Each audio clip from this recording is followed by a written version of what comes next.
Sammy Sosa releases a statement out of the blue. I'm not sure why this was destined for December 19th, 2024, why this is happening. I mean, we made him asshole of the week back in March when he returned to Chicago for the first time in 17 years and was blindsided when he said he was willing to admit that he'd made mistakes and then was unwilling to talk about those mistakes to local media. Now, apparently, he's added slightly to that stance and said he's made mistakes and he wants to apologize. um, so I don't know. Everyone knows my thoughts. Anyone that's paid attention to this podcast or our blog for all these years knows my thoughts about Sammy Sosa. I think you've got similar thoughts. Yeah. Should we just go through the bogus statement, like maybe line by line? It's a few lines long, but I think it's kind Yeah. of humorous. Maybe you Yeah. got that over there. We haven't had a Nike uniform release in a while. So this will be like, running through one of those. Yeah, Um, good call. About as meaningful, yes. yes, exactly. And then, but not quite as confusing. Okay. So we're going to start with Sammy's statement because then after Sammy, of course, Tom Ricketts had a statement ready to go. It's almost as if there was collusion over what was going to Oh, happen. choreographed. But here we go. Interesting. A statement from Sammy Sosa. I left it all on the field for the Cubs and Cubs fans because I wanted to win and make the fans happy. Yeah. All right. Yay, Sammy. Yeah. I love to see the Sounds like a great fans. way to start an apology. Yeah. Look how awesome I I am. am great. I am great. Yeah, I left I'm it so all on the great. field. I even left the clubhouse early. No, it doesn't say that. I love to see the We'll get fans to at that. Wrigley in the right field bleachers every home game.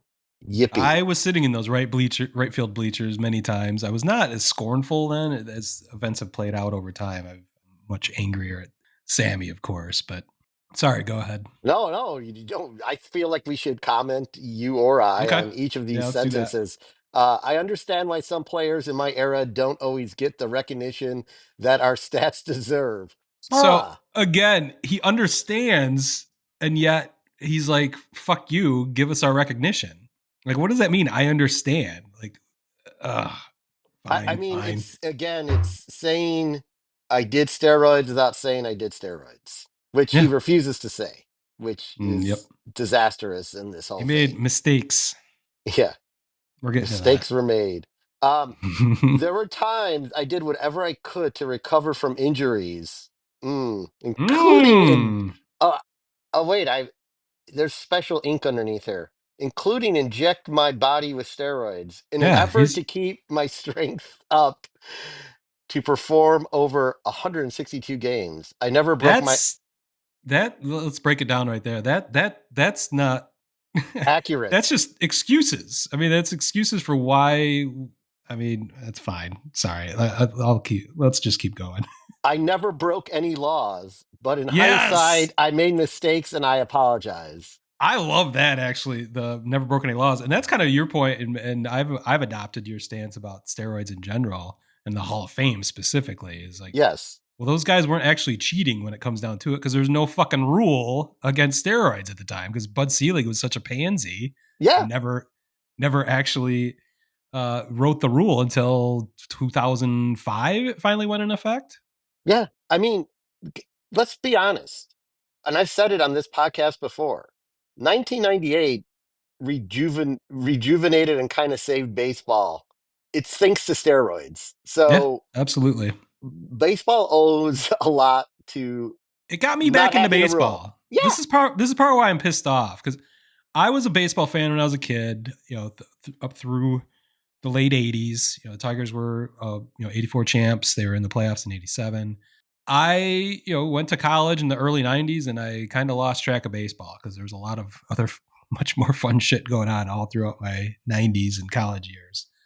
Um, I moved to Chicago in 97, went to a Cubs game within 2 months of living in Chicago. They were awful. I think it was against the Twins, one of the first interleague games. But 98 changed everything. I mean, if you lived through 98, especially in Chicago or in St. Louis or anywhere of a certain age, you'd understand. It was the biggest story in sports all summer long, the Yeah. home run race. So, and then of course to find out that was all fraudulent and it's frustrating. It was, but that we had that fun. I had fun. You were a Big Mac fan, so you probably enjoyed that half of it at least I was at one more of than the those. Sosa part. Yeah, I was at one of those games in Wrigley. During the when they were in the '60s.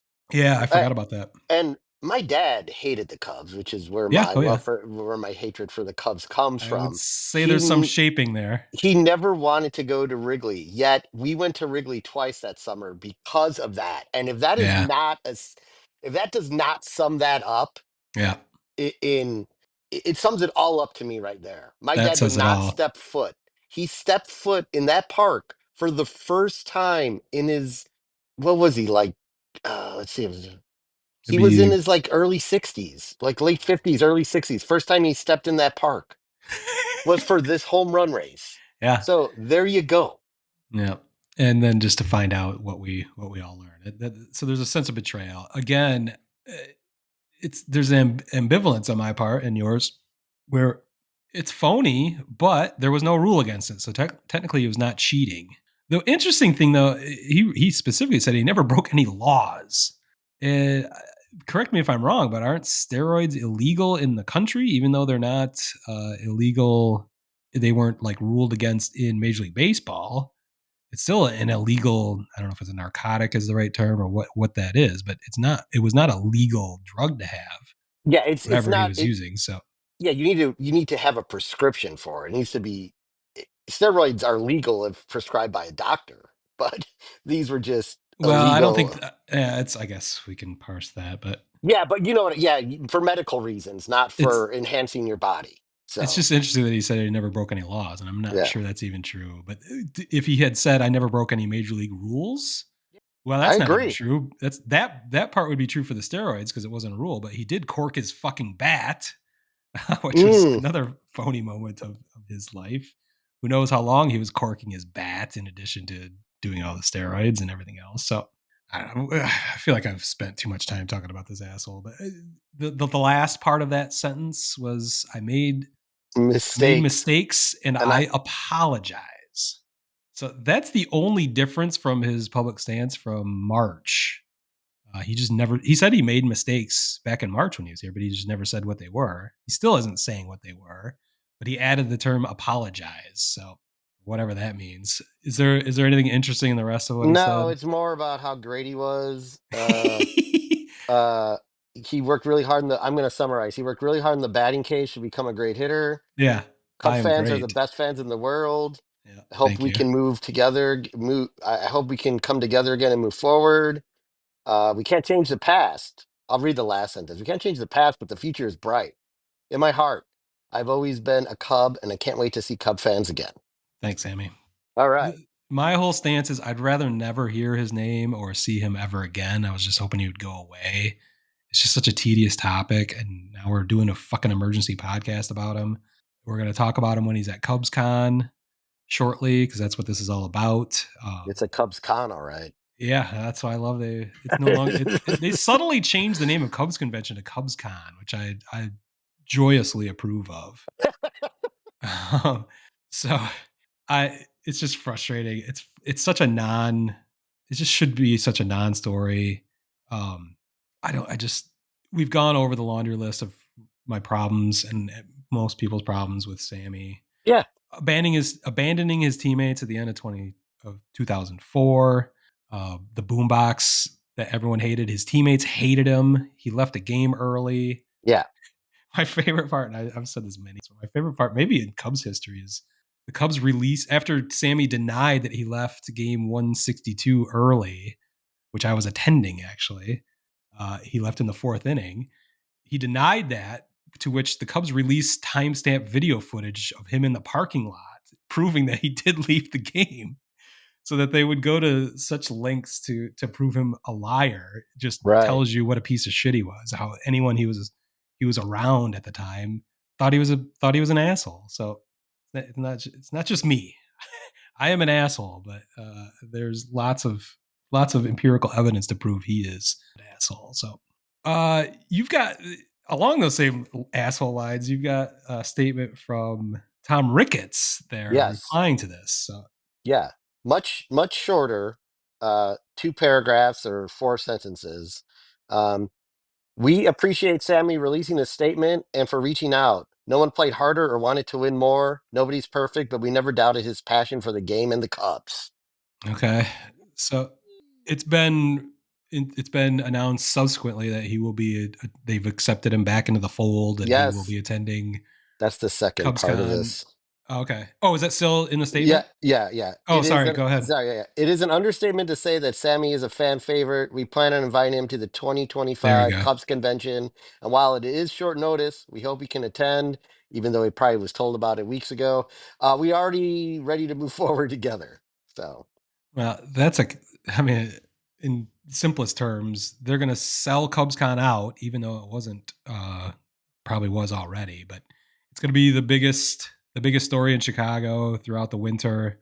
They're going to make tons of money on autographs and appearances and everything like that. So it's kind of funny that they played out this drama for all these years where they could have been profiting off of each other and just now finally figured it out because of one word, apologize. yeah, So it's just the whole vitriol, the hard stance by Tom Ricketts, it just felt phony to me as well. I clearly have my problems with Tom Ricketts as well, but the whole thing just seemed like stupid melodrama. yeah. It didn't make any sense, and now it's like come to a dramatic conclusion where everyone can jizz all over each other and make more money. So, congratulations to Tom and Sammy. You finally figured out how to profit ultimately off of this, and unfortunately, we're going to have to continue hearing about it. I mean, the good news for Sammy with the jizz is you won't even be able to see it on his skin. Oh man. Yeah, that's oh boy. This is the next big question is what shade of Sammy Sosa will we receive at CubsCon I mean, with this the amount, winter? yeah, with the amount of coverage Marquee Network was giving this, I would say I thought he was back to looking normal because that's the kind of that would deserve the all Yeah. afternoon coverage. 50 Shades of Sosa. That's what his appearance is called at the That Cub might God. yeah. Oh boy. So, I don't know. That's about all I've got to say about it unless you had any other No, no, fast I'm breaking good. thoughts. I'm good. Okay.